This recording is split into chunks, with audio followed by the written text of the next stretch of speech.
Boa tarde, pessoal, tudo bom? Então, hoje eu gostaria de falar com vocês sobre uma das principais queixas no consultório de geriatra, uma das queixas mais frequentes, que é a perda de peso no idoso. Na verdade, alguns dias atrás eu já escrevi um artigo lá no blog sobre a perda de peso no idoso e aí lá a gente fala sobre as causas, as consequências e os tratamentos para a perda de peso. Quem tiver interesse de saber mais detalhes, entra lá, o endereço vai aparecer aqui embaixo para vocês. E hoje eu gostaria de focar o vídeo nas consequências da perda de peso no idoso. Então, existem duas principais consequências da perda de peso, que são a sarcopenia e a síndrome de fragilidade do idoso. A sarcopenia, na verdade, nada mais é do que a perda de massa muscular e, consequentemente, a perda de força muscular e a perda da função daquele músculo naquele indivíduo. E a síndrome de fragilidade do idoso, que é o foco do vídeo de hoje. Ela tem como um dos principais componentes a perda de peso, mas ela é formada por 5 componentes. Não necessariamente todos vão estar presentes sempre. Mas um dos principais deles é a perda de peso maior ou igual a 5% no último ano. Exaustão física é aquele indivíduo que está muito cansado para realizar suas atividades habituais. Uma redução da velocidade de caminhada ou da velocidade de marcha, que a gente chama. Uma redução do grau de atividade física e a redução da força muscular. Esses são os 5 componentes. Todos esses componentes são avaliados de forma objetiva, inclusive um importante componente que é a fraqueza muscular pode ser avaliada através do dinamômetro. Esse aparelhinho aqui que a gente utiliza na consulta para avaliar o grau de força muscular daquele indivíduo.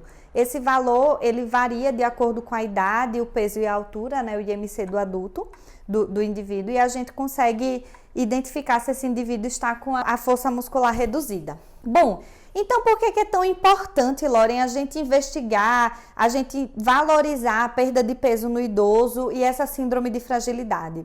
Porque o que os estudos vêm mostrando é que indivíduos com fragilidade, eles têm uma queda da reserva fisiológica. E o que é que isso significa? Explica aí de uma maneira mais simples. Eu vou dar um exemplo para vocês entenderem melhor. Então, vamos considerar um idoso frágil e um idoso não frágil, que a gente chama de idoso robusto. Esses dois indivíduos vão ter uma pneumonia causada pela mesma bactéria.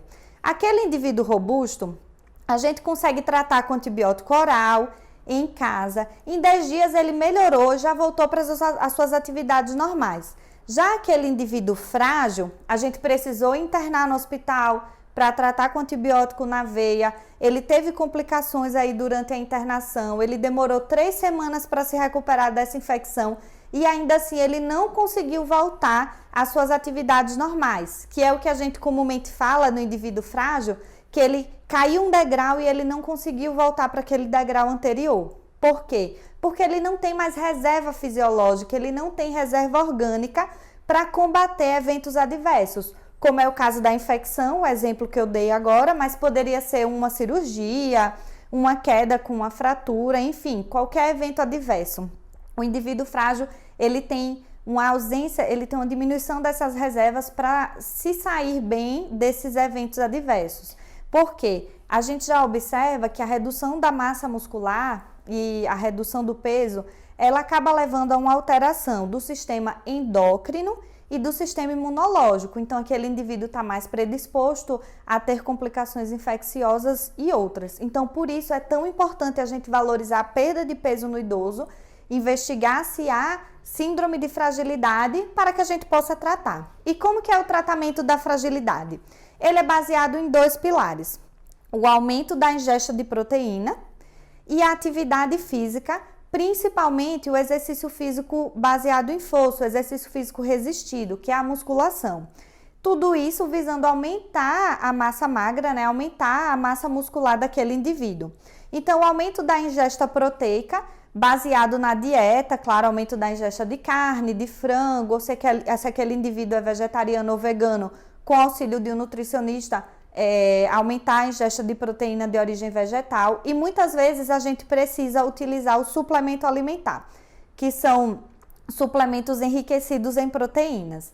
E associado a isso, é essencial o exercício físico de força, né? O exercício físico resistido. Eu costumo falar para os pacientes e para os familiares que é como se a gente quisesse construir uma parede e a gente precisa do tijolo e do cimento. Então, o tijolo é a ingesta de proteína e o cimento é o exercício físico. Se a gente coloca só o tijolo ou só o cimento, a gente não vai conseguir segurar a parede, certo? Porque o que eu vejo na prática, muitas vezes, é que aquele indivíduo consegue aderir ao aumento da ingesta proteica, mas não consegue aderir a um programa de exercício físico resistido. E aí o resultado não é tão bom. Claro, às vezes o indivíduo tem um grau de fragilidade tão avançado que ele está tão debilitado e não consegue se submeter a um programa de exercício físico resistido logo de imediato. Às vezes a gente precisa iniciar com fisioterapia para reabilitar aquele indivíduo para que a gente consiga realmente submetê-lo a um programa de exercício físico mais eficiente. Mas a base do tratamento é basicamente essa. Eu espero que eu tenha ajudado, que vocês tenham entendido a importância da perda de peso no idoso. E qualquer dúvida, deixem aqui nos comentários que a gente vai respondendo todo mundo. Um grande abraço e até o próximo vídeo. Tchau, tchau!